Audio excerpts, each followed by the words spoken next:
Welcome to imaginationary love story world. ये एक omegaverse fan fiction है। यहाँ माफिया किंग की नॉटी बॉय पार्ट 11 है। तो चलिए शुरू करते हैं स्टोरी। मंडे हो गया था, सुबह का टाइम था। यांग चैंग विंग को उठा रही है कि ना काम को सीख कर दे। विंग उठ जा, फिर से नहीं, विंग उठो, विंग उठो, उठ जाओ विंग। तभी सॉन्गलाइन भी नहीं, फिर से नहीं, तुम ये हमारे साथ कैसे कर सकते हो विंग उठो, विंग उठो। तुम्हें हम पे दया नहीं आती है विंग, हमेशा हमेशा कॉलेज जाने के लिए हमें लेट हो जाता है। इस बार तो फिर ये 4th ईयर का स्टार्टिंग डे है, प्लीज़ विंग उठ जाओ, आज तो लेट मत हो, आज असेंबली में जल्दी पहुंच रहे हैं। तभी विंग बोलता है shut up both of you, मुझे सोने दो, मुझे सोने दो, प्लीज़ सोने दो। तभी सॉन्गलाइन कहता है विंग तुम्हें पता है हम 3 ईयर से तुम्हारी वजह से असेंबली अटेंड नहीं कर पा रहे, और इस बार तो हम सीनियर है, अगर इस ईयर भी हमने मिस कर लिया ना तो बुढ़ा खुद से प्रिंसिपल हमें खा जाएगा, विंग उठो। तभी जंग जंग पे बोलता है हाँ विंग उठ जाओ, वरना सच में वो बुढ़ा खुद से घर पे फ़ोन कर लेगा, क्या नहीं क्या हम सच में मर जाएंगे इस बार, उठो विंग। विंग भी लाइक सोने दो मुझे, प्लीज़ सोने दो। तभी जंग जंग गुस्सा हो जाता है और बोलता है विंग अब जो होगा तुम्हारे साथ मुझे ब्लेम मत करना। तभी सॉन्गलाइन बोलता है तुम क्या करने के बारे में सोच रहे हो। जंग जंग एक टीजिंग संभाल लेके मॉकिंग वे में कहता है कुछ ज़्यादा नहीं। तभी साइड में रखे वाटर बोतल लेता है, उसका ढक्कन खुलता है और सारे पानी विंग के ऊपर डाल देता है। तभी सॉन्गलाइन व्हाट द विंग कहता है जंग जंग तुमने क्या किया मेरे साथ। जंग जंग कहता है कुछ नहीं, तुम्हें मेरे स्टाइल में बेड से उठाया है, तुम्हें इंसानों की भाषा कहाँ समझ में आती है, इसलिए जानवर की भाषा में तुम्हें समझाया है। विंग कहता है तुम रुको, मैं तुम्हें दिखाता हूँ क्या करना है। तो जैसे ही विंग पानी का बोतल उठा के जंग जंग के ऊपर उड़ेलने वाला ही था, तभी सॉन्गलाइन ने कहा रुक जाओ, जाके अब जो हो गया है, तुम जाके नहा लो और रेडी हो जाओ।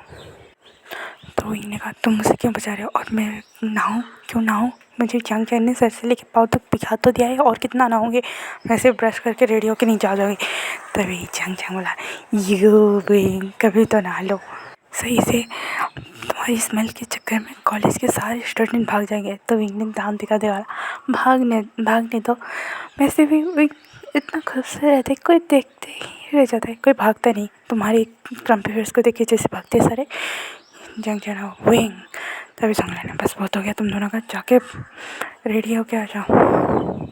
मस्ती मजाक चल रहा था। तभी जंगचन ने नोटिस किया कि सॉन्गलाइन थोड़ा सा अपसेट है। तभी जंगचन ने पूछ लिया सॉन्गलाइन तुम ठीक हो ना। तो विंग ने तो सॉन्गलाइन ने साढ़े सैड लिखा मैं ठीक हूँ, क्या हुआ। तो विंग ने कहा जंगचन को वो कैसे ठीक हो सकते हैं, उसने जो उसका दिल जो प्ले बॉय ने तोड़ा है उसकी, तो इतना ही कहने वाला था।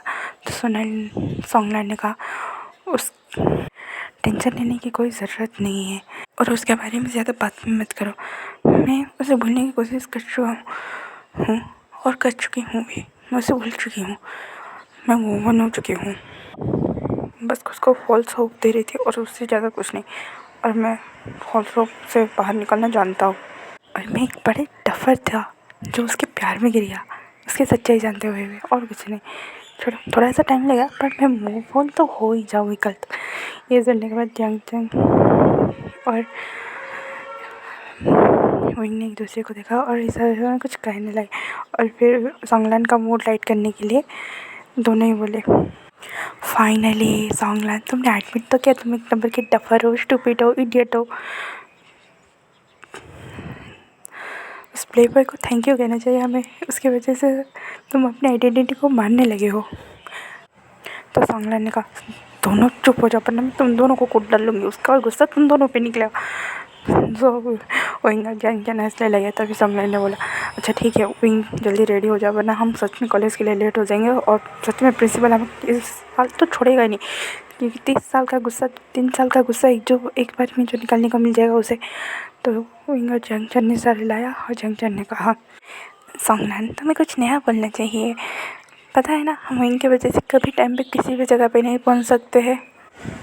तभी विंग ने कहा, जंगचन मत भूलो, मैं कर्मा इस बैग, कर्मा वापस आता है, तुमने मुझ पे पानी फेंका ना, देखना मैं भी इसका बदला ज़रूर लूँगा। तो जंगचन ने हंसते कहा, हाँ हाँ ले लेना। अच्छा अब तुम जाओ रेडी होके आ जाओ, हम कैंटीन में तुम्हारे फेवरेट स्नैक के साथ वेट कर रहे हैं, ओके। वहाँ कह के जंगचन और सोंगनान वहाँ से चले गए और विंग पीछे से चिल्लाया, thank you Jungchan, thank you Songnan. Wing ने कहा, सोंगनान दुखी मत हो, आज के बाद वो रोएगा, तुम्हारे हर एक आंसू का बदला मैं लेने वाली हूँ, उससे तो इसके लिए पे करना ही पड़ेगा तुम्हें, मेरे दोस्त को उसने रुलाया कैसे। ये कह के ही विंग अपने लैपटॉप को निकाला और एक अलग आईडी जो उसने जंगचन और सोंगनान से छुपा के बनाया था, उस आईडी को लॉगिन किया और गवर्नमेंट के कंप्लेन रजिस्टर में जाके ये रजिस्टर करवा दिया कि वांगजी का गाड़ी जो कल स्वयं चला रहा था वो गाड़ी चोरी की है, वो उसने गलत पर नाम से रजिस्टर करा दिया कि उसकी गाड़ी ने किसी ने चुरा लिया। इसके बाद उसने आईडी क्लोज करके कहा, अब मज़ा आएगा, अब उस गाड़ी के ओनर को तो मतलब चखाना ही पड़ेगा, अब तो समझ में आएगा लड़कियों के दिल के साथ खेलने का अंजाम क्या होता है। बेचारा हमारा विंग गाड़ी के ओनर को गाली कर रहा था, जबकि गाड़ी का ओनर तो वांगजी है ना कि सुयांग। तो सोचो वांगजी का क्या हाल हो रहा होगा। In the other side land mention में वांगजी को छींके आ रही थी। वांगजी डाइनिंग टेबल के बेड पे छींके खा रहा था, क्योंकि दूसरी ओर तो विंग उसे गाली कर रहा था, क्योंकि उसे लगता था वो गाड़ी का ओनर सुयांग है, इसलिए वो उसे गाली किया जा रहा था। तो वांगजी को यहाँ पे छींके आ रही थी। तो सुयांग हंसते हुए आके बोला, शायद तुम्हें कोई याद कर रहा है या बहुत ज़ोरों से तुम्हें गाली क्लोज कर रहा है। वांगजी थोड़ा चिढ़ के बोला, stop talking nonsense Suyang. Line से चंद वहीं पे बैठे थे, उसने कहा तुम अपना ब्रेकफास्ट करो सारे। मैं और लाइन से चंद ने वांगजी से कहा, वांगजी आज मैं मॉम डैड को यूएस से वापस लेने जा रहा हूँ।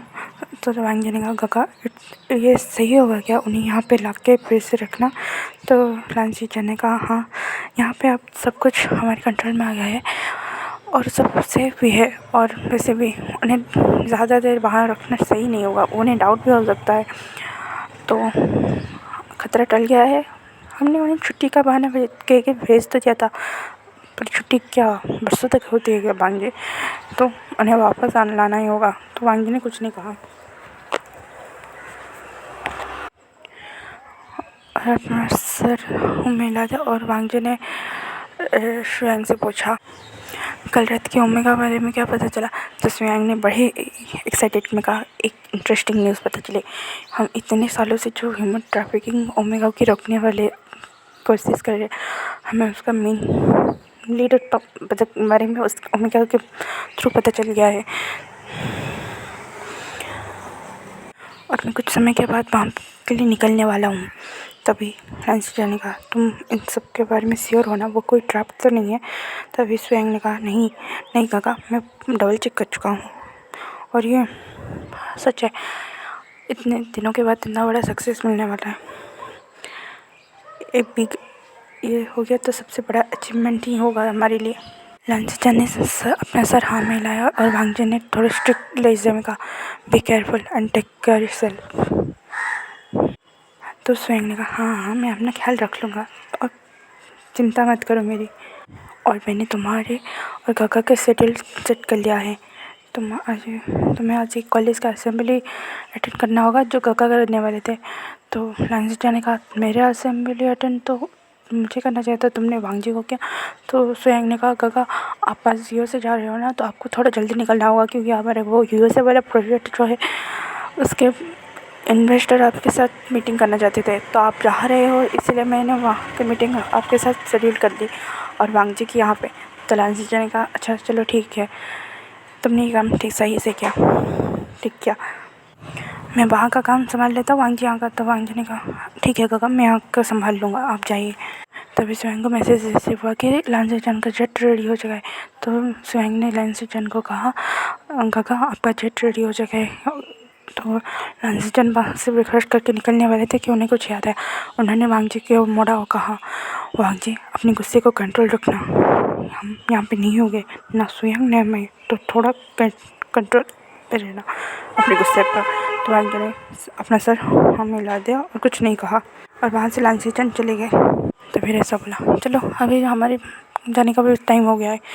ये बोलने के बाद जैसे ही स्वयं जाने वाला था तभी तुमने क्या ओमेगा के बारे में पता लगाया और तुम्हारे लव अप्लाई के बारे में। तो स्वयं थोड़ा चौंक गया क्योंकि वांगजी बिजनेस और माफिया के रिलेटेड वर्क की सड़क दूसरा क्वेश्चन भी करने लगा है। तभी स्वयं ने कहा क्यों तुम्हें कोई और ओमेगा पसंद आ गया है क्या उनमें से, उन दोनों में से एक। तो वांगजी ने कहा ऐसी बात नहीं है, बस काका के लिए पूछ रहा था।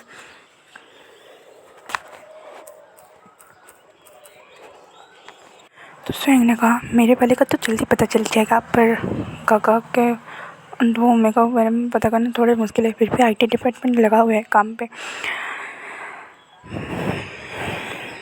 मेरे वाले का शक्ल मैंने पहचान लिया है, बस ID मैच करना रह गया। किसी तरह ID मैच हो गया तो उसका नाम मिल जाएगा तो बाकी सब हम निकाल भी देंगे। तो वांगजी ने कुछ नहीं कहा। थोड़ी देर बाद वांगजी ने सोच के बोला स्वयं तुम्हें पता है ना किसी इनोसेंट का हार्ट नहीं ब्रेक करते, और हमारे रूल में तो ये भी है कि किसी ओमेगा का हार्ट तो बिल्कुल भी नहीं तोड़ते। तो स्वयं ने कहा वांगजी इस टाइम मैं श्योर हूँ वही है जिसके साथ मैं पूरी ज़िंदगी बिताना चाहता हूँ। तो वांगजी ने कुछ नहीं कहा। तभी एक गार्ड आते हुए कहा सर हमें वो ट्रैफिक सिग्नल वाले ओमेगा का पता चल गया है। तो स्वयं का खुशी का ठिकाना नहीं। जैसे वो हाथ बढ़ा के वो लेने वाला था तभी रुक गया और कहा मैं आने के बाद इस बारे में सोच के मिलने जाऊंगा, बल्कि स्वयं वहाँ से चला गया। और वांगजी भी उस सिचुएशन को समझ गया क्योंकि पता है वांगजी को पता है अगर स्वयं इस टाइम पे अपने ओमेगा के बारे में जान लेता तो उसे बिना मिले तो नहीं जाता। इसीलिए वांगजी ने कुछ नहीं कहा। फिर दूसरी ओर कैंटीन में इन दिनों को कब से हिक्कप आ जाए, इन्हें हिचकियाँ रुक ही नहीं रही है। तभी ने बोला किस गधे को हमारे इतनी ज़्यादा याद आ रहा है। तो सोंगलान ने कहा मुझे पता है तुम दोनों का कि तुम्हें उन माफिया वाले ही ढूंढ रहे होंगे, इसीलिए शायद हिक्कप आ रहा है, तो बट मुझे किस का आ रहा है। तो विंग ने चिढ़ाते हुए हाँ हमें अगर माफिया ब्रदर याद कर रहे हैं ना, तुम्हें वो प्ले बॉय याद कर रहा है। ये सुनने के बाद सोंगलान का मूड थोड़ा ऑफ हो गया। तो जिंग उनको गुस्से में घुटते हुए बोला वही तुम्हारा बकवास बंद करो और खाना जल्दी से खाओ, तुम्हारी वजह से हम लेट हो रहे, अगर तुम्हारा खाना खत्म हो गया तो यहाँ से चलो। तो उनको समझ आ गया कि उसने थोड़ा मजाक में कुछ गलत ही बोल दिया है। तो इन्होंने कहा सॉरी सोंगलान। तो सोंगलान ने कहा कोई बात नहीं, बाय द वे जल्दी से खाओ वरना हम सच में लेट हो जाएंगे। इसके बाद तो जियांग विंग को ऐसे देखा जैसे एक ही बार में खा जाएगा कि अपने दोस्तों की फीलिंग की मजाक ऐसे उड़ाते हुए इन्हें कहा सॉरी दोबारा नहीं होगा। तो जियांग ने भी उस टाइम कुछ नहीं कहा क्योंकि उस बात को बढ़ाना मतलब सोंगलान को फिर से पेन देना होगा। विंग ने कहा सोंगलान रोना रोना मत, वैसे भी मैंने उस गधे को रुलाने का पूरा बंदोबस्त कर चुका हूँ, तुम्हारी एक एक आंसू की बूंद का हिसाब वो अब देगा, उससे इतना परेशान करूँगी वो पूरी ज़िंदगी रोता रहेगा। महंगी गाड़ी रख ली है इसलिए उसकी इतनी ज़्यादा मतलब या फिर घर है उसका क्या है पता नहीं, पर उस गाड़ी को तो मैं उसने गाड़ी को स्क्रैच पे पड़ने नहीं दिया था। उस दिन जब क्लब से बाहर निकल रहे थे हम लोग, उसने कहा था संभल के चलाना, गाड़ी को कुछ नहीं होना चाहिए। अब तो वो गाड़ी तो गया। ये बोलने के बाद वही घसने लगा और बोला तुम्हारी तो उस कार के ओनर की तो बाहर में जाओ, ये बोलने के बाद वो तीनों यंग जन ने बोला तुम क्या सोच रही होगी। तो इन्होंने कहा कुछ नहीं कुछ नहीं। तो सांगला ने कहा हो गया तुम लोगों का तो चले। तो इन्होंने कहा हाँ चलते हैं।